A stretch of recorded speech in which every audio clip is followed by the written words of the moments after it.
On this episode of Money Matters with Jim Doyle, is money the last taboo?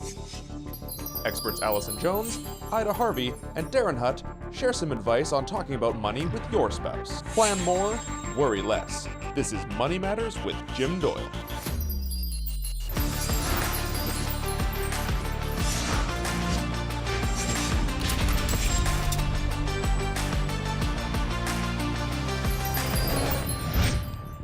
In today's show, we ask, is money the last taboo?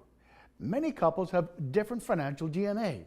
Without recognizing these differences and accounting for them, couples may face difficulty when it comes to talking about money. For couples, uncovering the value of having regular conversations around money is essential. Seeking openness and clarity around each partner's financial vision and goals can help reduce conflict in your relationship. Later in the show, we'll be talking about financial infidelity and offering some tips for couples to start having healthy money conversations.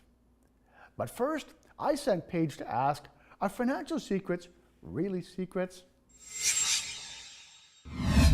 Do you think most people keep financial secrets from their partner? I can't say if I know that most people do, but I do know that there are people that do.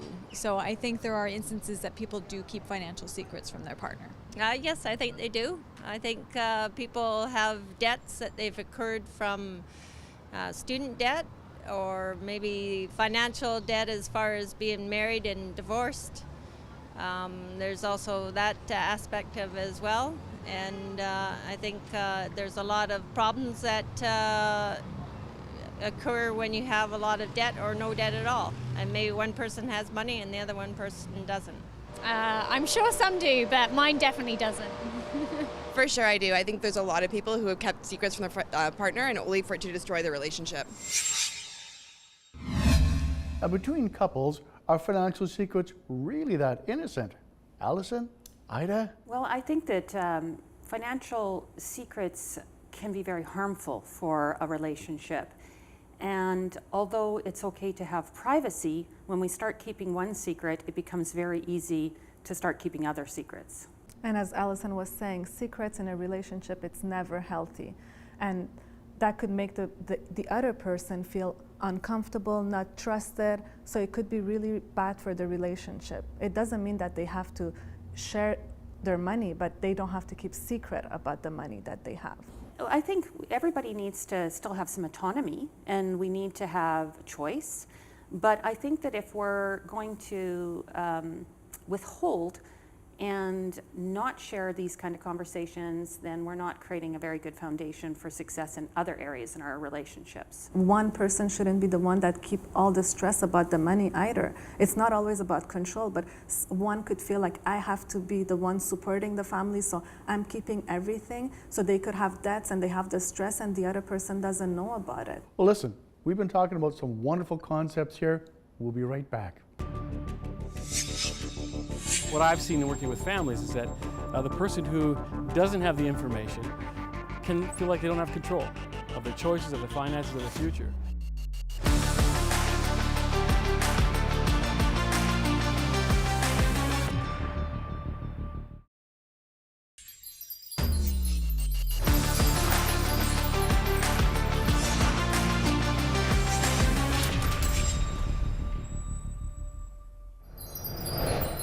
Welcome back.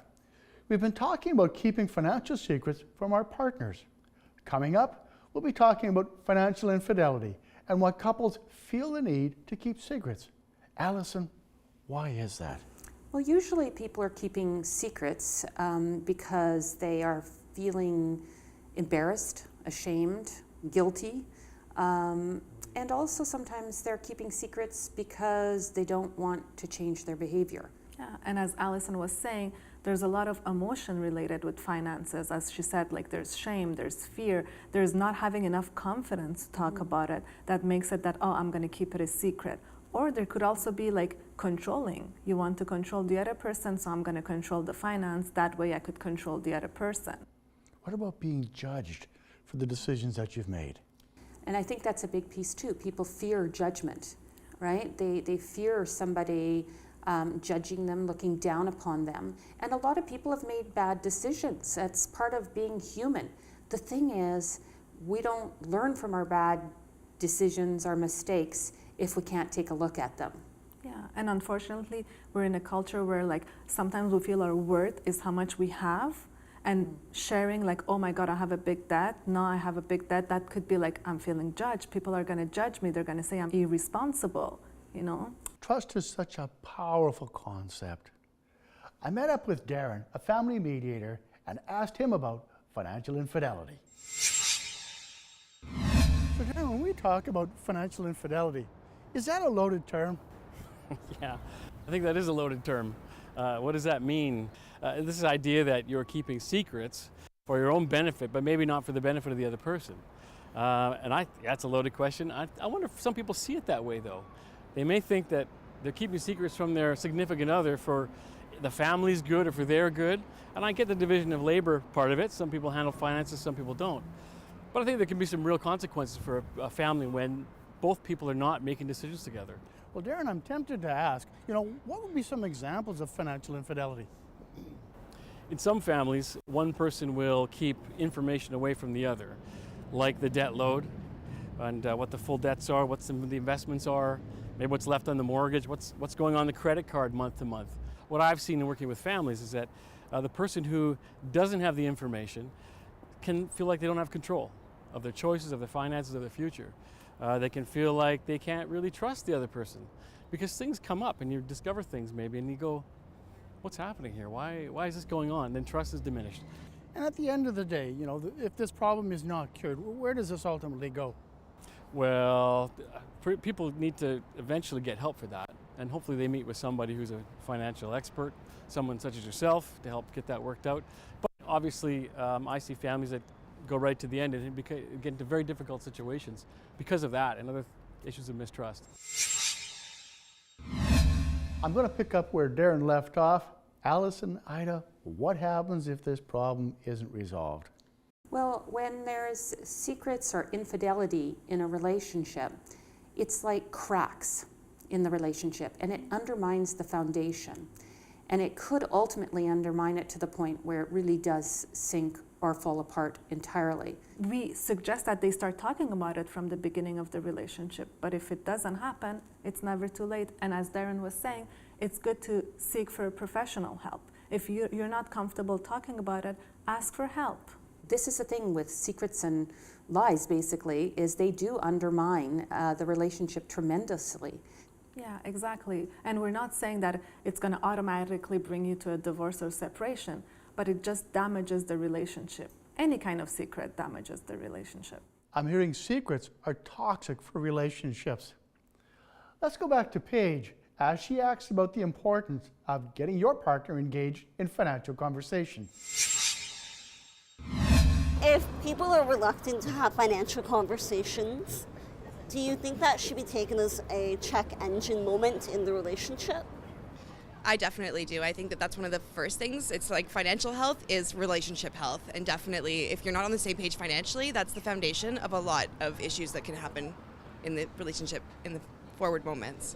I think so, because they obviously are hiding something, and there's people that are out there that could be gold diggers, and maybe they're just financially looking for a gain, and then they're going to rope you into something and for their benefit, and then move on and then do it again to someone else maybe. And I've had that, not my experience, but I've heard that from other friends that's happened to them. Definitely. There's not much to say about that. I think that if it's a partner in a relationship, then you need to be on the same page with finances and you need to be able to disclose everything to them. I really love that check engine description. How does that make you feel when you hear that? Well, I think every relationship needs its moments to check in and check engine. Like it really does. It's an opportunity to reevaluate. Maybe it isn't the relationship for you if you really cannot speak to them and have, honest conversations with them. Ida, do you think people want to gloss over this? Well, it's hard because people sometimes they don't want to look at it, and we suggest that We have to talk about it from the beginning of the relationship, and that could create a healthy relationship. I think Lindsay was saying that to have a healthy relationship, you have to be on the same page about it. And it's important because if not, as Allison was saying, that could create a gap, and maybe it's not the right relationship for you if you're not able to really talk about it. That powerful dynamic, communication, okay? We'll be right back. We have a financial advisor that we have a check-in with every 6 months, and that really helps us make sure we're in control and putting some money aside for the future.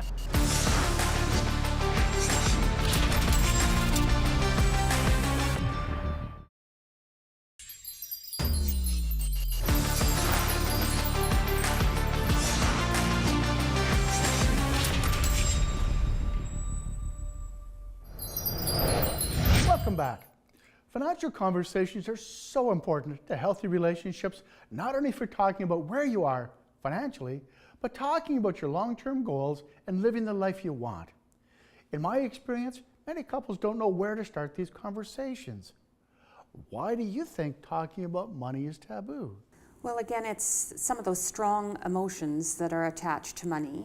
And it's also that a lot of people don't have a template. They didn't grow up in families where this was discussed, or it was seen as something that shouldn't be discussed. It's kind of this personal, private thing you shouldn't talk, you shouldn't share with other people around. Pain. I hear pain. Yeah, exactly. As Allison was saying, there's a lot of feelings related with money, like fear, shame, as she was explaining. So it could make it harder. And your values when you were growing up. Mm-hmm. I remember we were not allowed to really talk about money. Yes. Money wasn't something you would discuss at home. Now, I got to throw it out here. How do we break this cycle? I think we break this cycle by starting actually within our families to have these discussions, to be teaching our children how to have discussions, to being able to talk to each other about money and how are you making that happen. And seeking help when you need. Yes. Ask a professional if it's too hard for you to talk about it, you know? I'm hearing some very important points here. Let's go back to Paige on how couples can help themselves have healthy conversations about money. So what might you suggest could help couples have open and ongoing conversations about money? Maybe they could go to counseling, as far as maybe to find out which path they're heading down, if whether or not they're on the same path as far as what their goals are in the future, and whether or not they feel that money's important, or if it's travel, or if it's just working hard and then playing as you go along, or saving for a rainy day in the future. We have a financial advisor that we have a check-in with every 6 months, so that helps us keep on track. And we regularly check in with our budget, our income and expenses, and that really helps us make sure we're in control and putting some money aside for the future. And how about when it comes to investments? When you're a part of a couple, how would you recommend having an open conversation about investing? In previous relationships I've had, we have things that we invest in together and then things that we invest in apart. And I think that that's really a positive thing for independence, as well as the health of the relationship, to have things that you're actually building together, but then also have an understanding of an independent element of finance as well. What types of outcomes can couples experience if they don't have these healthy money conversations? Allison, Ida? Well, I think that they can become very separate, right? Their goals start to diverge, their values diverge. And so it creates a separation even when the relationship is together at times. And it could hurt the relationship. And it does hurt the relationship. Yeah. That's absolutely right. If you have the conversations, you have an evolution. If you don't, you probably have a divergence. And in like anything else, it's compromising. Mm-hmm. You can't change each other, but you could compromise. That's right. With what you're comfortable. Compromise sounds like a painful subject. Well, it can be a difficult one, but it exists in every successful relationship. Mm-hmm. Nobody gets 100% what they want. It just doesn't work that way. If you don't compromise, you can't be in a relationship. Yeah. So one of the things about the financial conversations, it's actually a very good exercise in learning how to compromise. Exactly. Right. And it could make your relationship stronger. Well, listen, I'm hearing some significant challenges here. Let's go back to Darren for his thoughts on the perils of not being involved in running your own financial show. So if I trust my spouse to handle the finances, why do I need to get involved? That's a great question. I don't think it's an issue of trust as much as an issue of communication. So here's the problem with one person having all the financial control and the other person not having a clue. First of all, you get further on in your life, like to retirement, and you might find that your expectations are just way different than what you thought. And so tracking that all along with your significant other I think is really important. Second thing is, if the relationship splits apart and you end up separating, the person that doesn't have any financial awareness is at a real disadvantage to the other person because they're trying to catch up now to find out all this stuff and figure out their wealth and their future. When we talk about the unfortunate situation where the person who has all the financial awareness and control suddenly dies or suddenly has a health issue and they can't be involved anymore, the person who's suffering all this grief now has this giant load of figuring out the finances at the same time, and that's just really unfortunate. And I think there's an opportunity for people to feel empowered in their finances, to understand them better, because they can share it when they share it together. So a person that maybe doesn't know a lot about finances or maybe doesn't care, they can feel empowered when they get that understanding, that knowledge. I think it's something they share. Listen, there were a ton of powerful words in this conversation. What do you think about Darren's comments? Life is unpredictable. We don't know what's going to happen.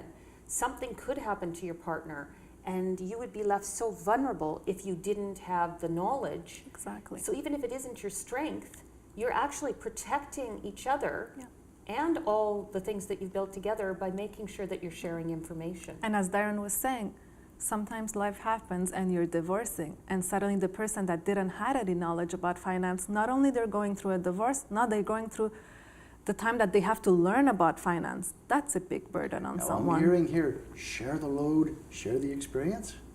Yes, and it's okay to draw on the strengths that you have in a relationship. If you're really good with finances and numbers and budgets, that's awesome. Bring that strength to the relationship. But then share what you're doing.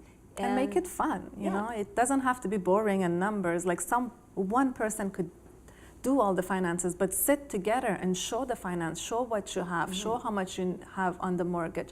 Make it fun so you both feel empowered. Now, the challenge that I've often got is I'll sit down with a couple and one of them will say, you know what, I just hate this money stuff, okay? What do we do for them? Well, if we can help them see how this can be a vehicle to achieve the goals that they want. Oh no, Alice, just you take care of it all for me, please. Right. But their knowledge is part of the fuel to the vehicle, right? So it's like it's involving them and giving them that good feeling that comes with, we're 2 steps closer. I think we just saved a few relationships here. We'll be right back. If you're having trouble having the conversation, meet with a financial expert. Meet with a person that helps families have those kinds of conversations. That would be a great step. Because things never get better over time when you don't talk about them.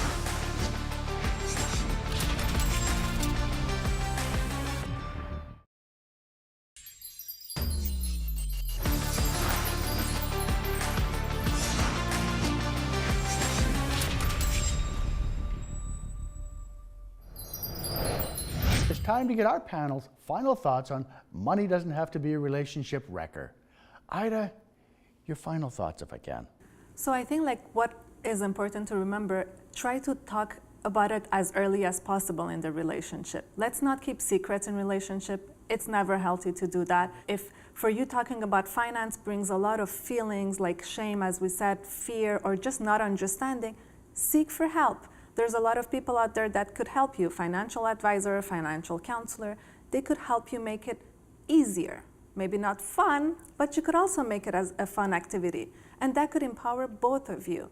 What I'm hearing here is the importance of getting engaged. Let's go back to Darren for his final thoughts. Darren, any final thoughts?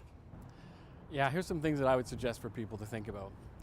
Financial conversations, start early. It's important to start that early in a relationship. If you're having trouble having the conversation, meet with a financial expert. Meet with a person that helps families have those kinds of conversations. That would be a great step. Because things never get better over time when you don't talk about them. They only seem to get harder. And for me, what I see in my clients and the ones that really struggle is that marriages struggle the most when there's unmet expectations and surprises, and people aren't resilient in handling that. So how can we help people get beyond having these financial secrets? I think it's helping them think about how to have the conversation. You and I have talked a little bit about how can a couple almost have fun in that conversation. There's ideas and ways to do that. It doesn't have to be a heavy thing. It doesn't have to be a 5-hour shareholders meeting. It could just have fun, do it over dinner, whatever it is, but be intentional about it. That's the key to it. So start early, get some help if you need it, and drink wine when you talk about money. Last word on the subject, Allison, is yours. I like the idea that both Darren and I have talked about, you know, setting some time aside, making things fun if you can, having some conversations, and aligning it with your values. And when you really start to talk about these things, it's exciting. To achieve your goals is exciting. Like, this is universal, is we know that when we move closer towards a goal, we feel better. So this is an avenue to deepen your relationship, to practice your communication, to hold space for another person, to educate yourself. I would say stay curious. Wish we had more time. I want to thank Darren, Allison, and Ida for their thoughts on money matters. Because financial aspects touch so many elements of our lives, it pays to get great advice. Plan more and worry less.